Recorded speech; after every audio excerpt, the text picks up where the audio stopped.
Joining us on the Midday News, we begin this hour in the nation's capital, where former governor of the Central Bank of Nigeria, Godwin Emefiele, has pleaded not guilty to the 20-count charge leveled against him. Recall that the federal government had amended the charges against the former CBN governor from 6 to 20. The charges against Mr. Emefiele are now criminal breach of trust, forgery, conspiracy to commit forgery, procurement fraud, and conspiracy to commit felony.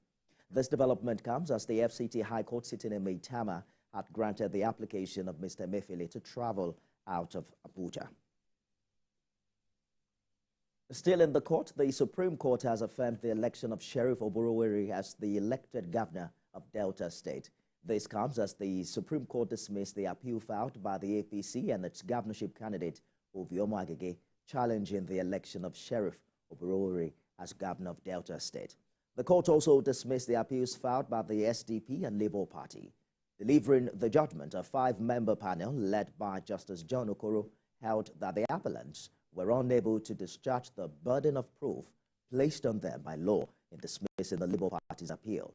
Justice Owani Abaji, who prepared and read the late judgment, held that the appeal lacks merit.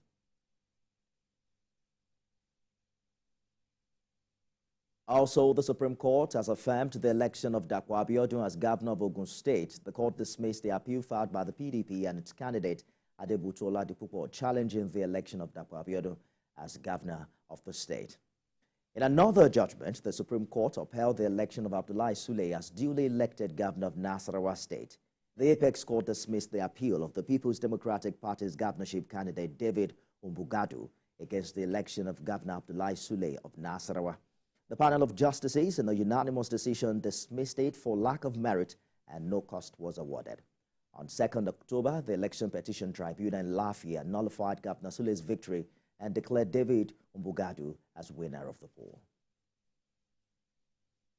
Let's get some reaction from Delta and Ogun State, where Kazim Olowe and Ikena Amechi are standing by. Let's begin in Delta. Ikena, what's the mood right now in Asaba following the Supreme Court judgment?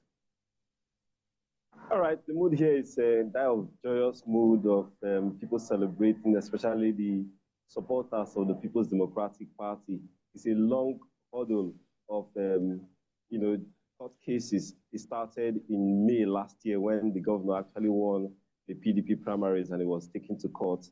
Up to the time that he did the election in May 2022 when he won the primaries, up to March when he won the election in the state, and of course winning almost 21 local government of the 25, and then he was taken to court. Of course, the tribunal went through the process of the tribunal, the appeal, and now the Supreme Court.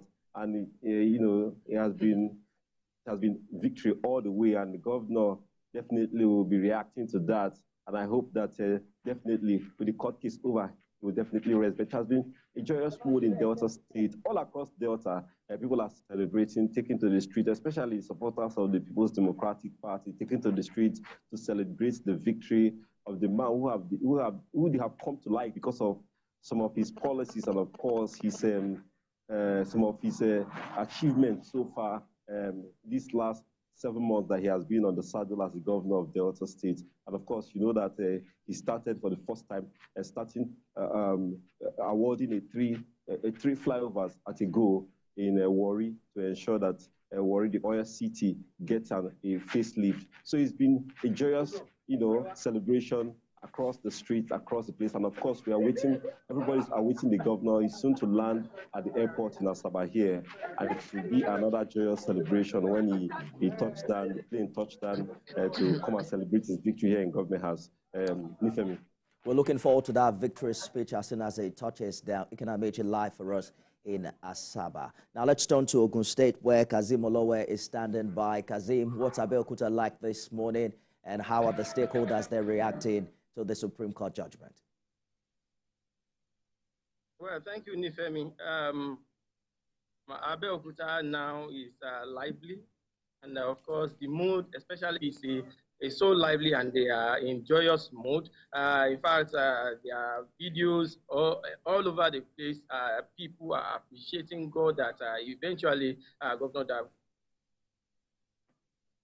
Abiodun by the Supreme Court. The process to this, don't forget, started with the tribunal when the tribunal actually endorsed his victory. But the candidate of the PDP actually appealed against that, and he moved to the appeal court, from appeal court to Supreme Court, and eventually the victory was actually confirmed again by the Supreme Court today. And, the APC family now, they are celebrating, and party supporters are currently moving from the state capital, which is Abuja, towards Peru now, where they will receive the governor, because the governor is out of the state now, he's in Abuja, but they are moving towards that place to ensure that they receive him back into the state and celebrate. But right here behind me here, which is presently within the governor's office, right here behind me at the arcade ground, they're actually setting.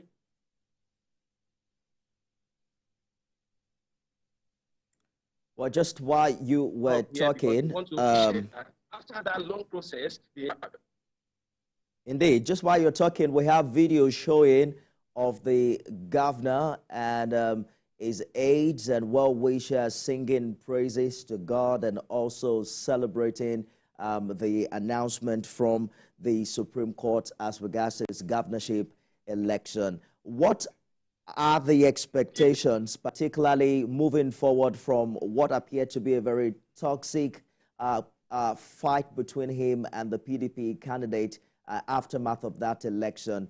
Do you foresee that we will see these individuals put all of this behind them, going forward after the Supreme Court judgment? After this Prince Abuja, it is expected that the governor will sit down, will have time now to concentrate more on governance and development of the state. Don't forget that the governor has always been saying that his style of governance is Kazim Olowe live for us in Abeokuta. We'll get back to him subsequently for more updates from that part of the country. The governor is also expected back in Abuja, and we'll bring you his first reaction as soon as he touches down. And still on judicial matters, reactions have continued to trail the conduct of the All Progressives Congress primary election for Akoko Northeast Northwest Federal Constituency by-election. One of the aspirants, Igbenga Araoyinbo, has threatened to challenge the outcome of that exercise in court, even as some ward chairmen defended the process. Ayodeji Moradio has more. Those raised by the January 6 primary election of the All Progressives Congress APC for Akoko Northeast Northwest Federal Constituency by-election has refused to settle.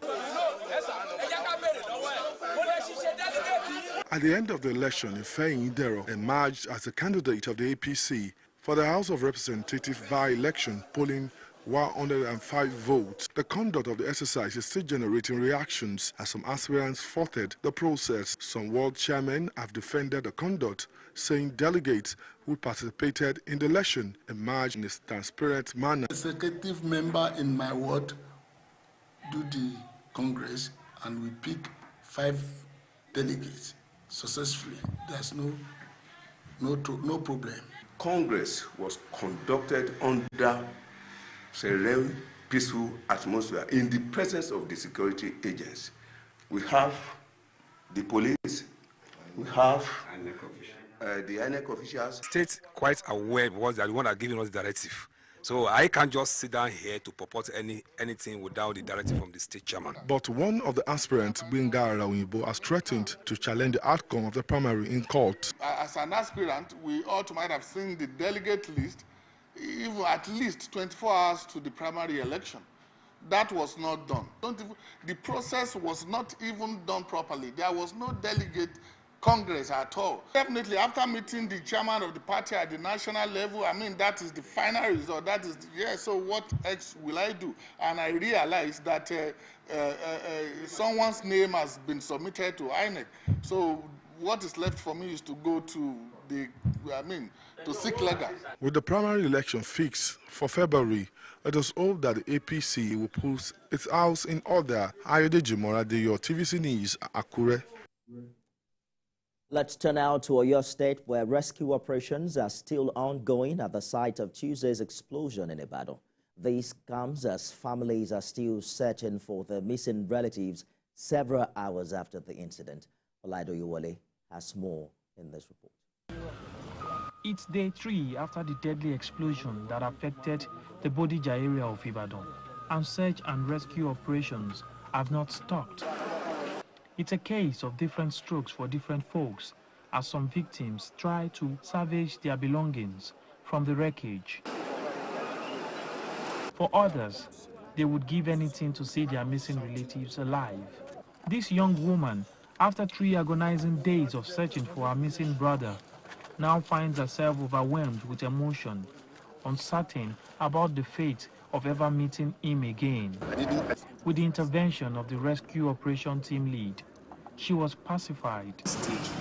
We may not be able to identify them. So what I'm doing, I've brought in the forensic pathologist. All those people that you see that are excavating, they are holding.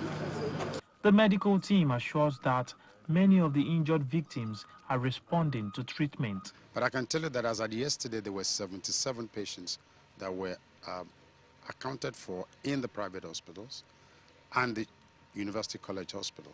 But as of this morning, more than half of that number have been discharged for minor injuries. 5 patients were managed at the University College Hospital for relatively moderate injuries. He also confirmed the recovery of a new body from the rubble. The corpse that was recovered today, she had actually helped her landlady, she's a carer, helped the landlady out, the woman with a fractured tibia and fibula, and she came back into the house. And it was actually on getting out that there was the collapse of the segment of the building, and she sustained what we call an impalement injury. As the search and rescue operations continue, anxious family members yearn for any sign of their missing loved ones, and also hope that perpetrators of the act are brought to book. Olaido Yewole, TVC News, Ibadan.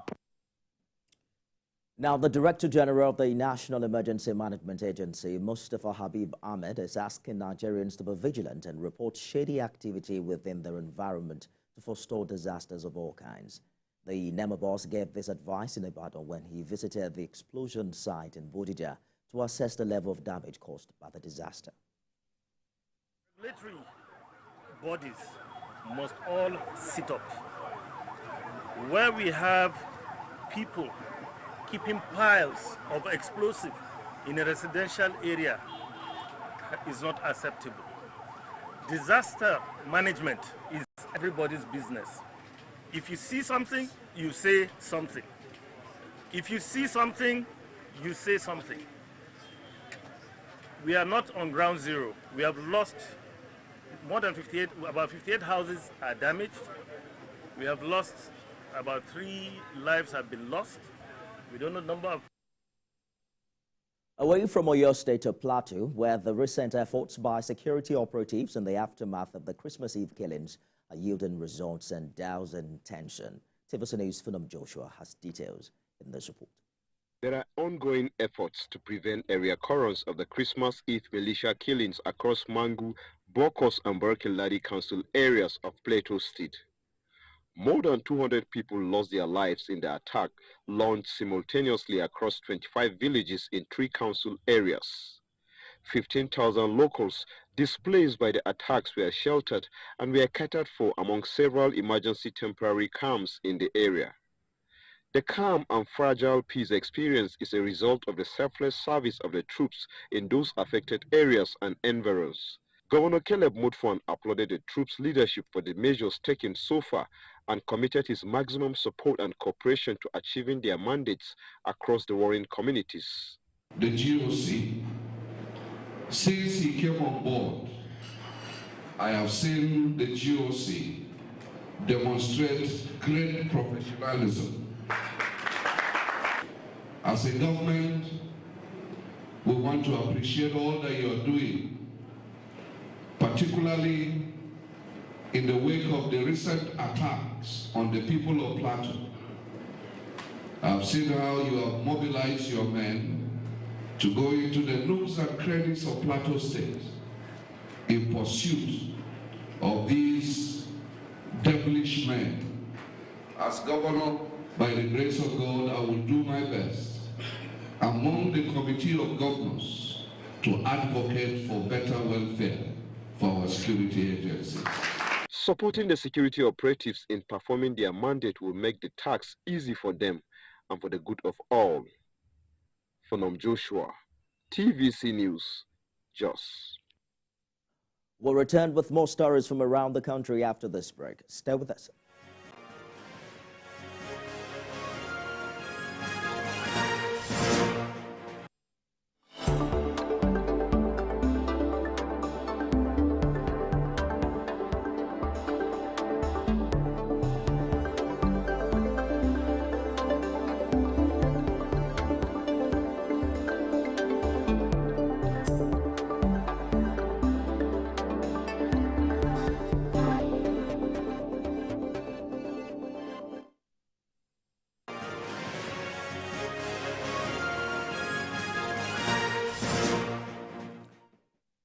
Talking security now, experts and groups are voicing out what they feel is the best approach to tackle the rising insecurity in some parts of the country. The coalition of northern groups is calling for a national dialogue with eminent Nigerians to gain citizens' trust by designing policies to protect and empower Nigerians. Correspondent Habida Lawal has details.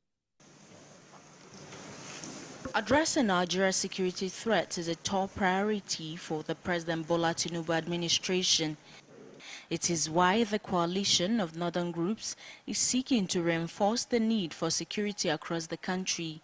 They say this is a way to enhance citizen security and making measurable progress on promises to revamp the security sector. Beyond Abuja and the environment, it's an entire northern part of the country, in fact by extension the country in general. That's why we decided to have this round table so that at least experts on these securities will give us an advice, and we will democratize the process by involving every stakeholder to participate in the security and believes that the security challenges is our problem, not only as a whole, either security agents, government, obedient, whatever problem. Collectively, we believe that we will solve the problem. In their opinion, government approach should seek to identify, intervene, and sustain its presence in hotspots that are regularly targeted by armed groups. To reverse Nigeria's deteriorating security environment, they have asked President Bola Tinubu to surge security forces in identified hotspots while prioritizing civilian harm reduction, improving accountability of the security sector, and rebuilding trust of government in Nigerians. Habida Lawal, TVC News, Abuja. In Taraba, Governor Abu Kefa says he's signed an agreement with an Israeli company to revive the Taraba greenhouse for the students of the State University College of Agriculture, Science and Technology to be trained in modern farming by Israelite experts. The governor disclosed this in Jalingo shortly after he inspected various ongoing projects across the state capital. TVC News Owolabi Adenusi filed this report. It is not unusual for Governor Kefas of Taraba State to personally go around the state and inspect the progress of work done in the execution of contracts awarded by his administration. The governor, in company of journalists and members of his state executive, visited the site of the ongoing reconstruction of the College of Nursing and Midwifery, Jalingo. He also visited the Kefas Palliative International Market, Patinapu, Jalingo, the ultra-modern truck park, Patinapu, hostels at TSU Jalingo, greenhouse project, and several others. Governor Kefas told journalists that governance is a continuous process and there is need to upgrade the infrastructure and other ongoing projects in the state. What prompted the visit is for me to be able to assess the state of work. And I think so far the mobilization to sites is impressive, and they are keeping to the time frame they've given. So let's wait and see what happens between now and maybe 30 more days. Probably they will reach to conclusive stage. But so far, I think they are doing very well. The governor announced that he signed an agreement with an Israeli company to revive the Taraba greenhouse. According to him, the project will be beneficial to both the Taraba State University, Jalingo, and the College of Agriculture, Science and Technology, Jalingo, as students will be trained in modern farming. He further disclosed that his administration is remodeling the Taraba Motel to provide accommodations for tourists and investors. For the visit to the greenhouse, already we've signed an agreement with a company, an Israeli company that will partner with to revive the greenhouse, because it's a very good project. And we also plan to combine both College of Agric and Taraba State University in the team. Since the project is there, they will be able to also train students on modern farming. It is expected that with the various projects embarked on by the KEFAS administration, Taraba State will begin to experience massive infrastructural transformation. Yobe State Governor Maitama is calling on the World Bank to minimize administrative bottlenecks and its support to the recovery programs of the state in resettling communities devastated by the insurgency. He made the appeal when he received the World Bank delegation, who paid him a working visit, saying the administrative bottlenecks had slowed down many projects and programs. Governor Boni called on the World Bank for partnership on irrigation under the multi-sectoral crisis response program. Leader of the delegation, Madhu Raghunath, commended Governor Boni for providing the required leadership in making the recovery process very efficient and effective. She said the World Bank is equally focusing on a world free of poverty and a livable planet. And elsewhere, the federal government has instituted the Federal Cares Steering Committee to guide the activities of the World Bank Loan Initiative, NG Cares. The Minister of Budget and Economic Planning, Abubakar Bagudu, says this will help cushion the hardship caused by the COVID-19 lockdown and other recent economic reform policies of government. Lomoye Oyemachi reports. Nigeria COVID-19 Action, Recovery and Economic Stimulus, NG Cares, is an intervention to mitigate the impact of the COVID-19 pandemic on the lives and livelihood of poor Nigerians, vulnerable households, disadvantaged communities and owners of micro, small and medium enterprises. The $750 million World Bank-funded initiative has so far directly had an impact on more than 2 million Nigerians.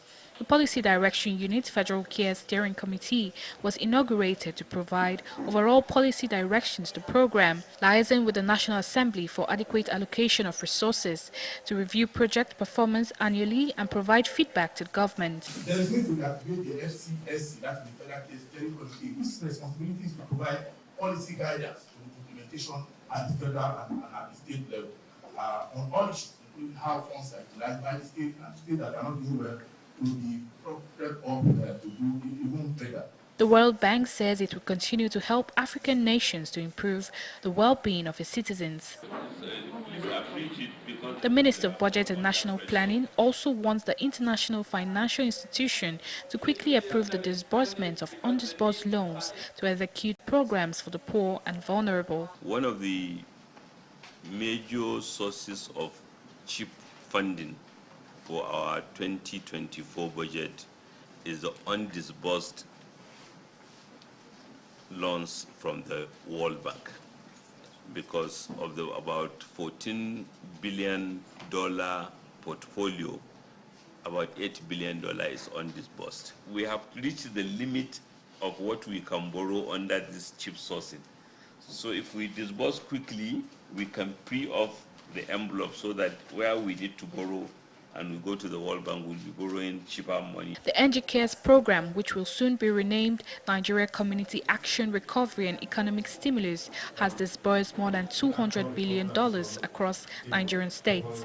The program is expected to wind down in June this year, as the newly inaugurated committees of Women Affairs, Agriculture, Food Security and Education will drive this operation. Uloma Oyemachi, TVC News, Abuja. Trainees of National Ministry of Labour and Employment Skill Program for 2023 have received empowerment equipment to start a business of their own. Babdeli Ajayi reports. Addressing the skilled graduates, former Minister of Labour, Employment and Productivity, Chris Ngige, charged the trainees to pass on the knowledge acquired during the training.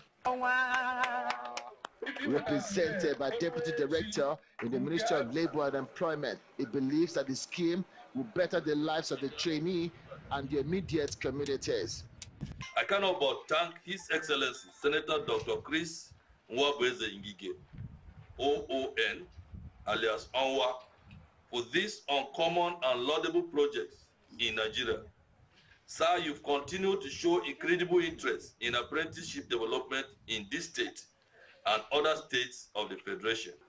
I extend my heartfelt congratulations to these lucky graduates who have been trained in hotel, catering services, tailoring, and dressmaking. As trained graduates, you are equipped with the relevant tools. Today marks not just the end of the vocational training journey, but the beginning of a new chapter filled with positive opportunities and the promise of a brighter future.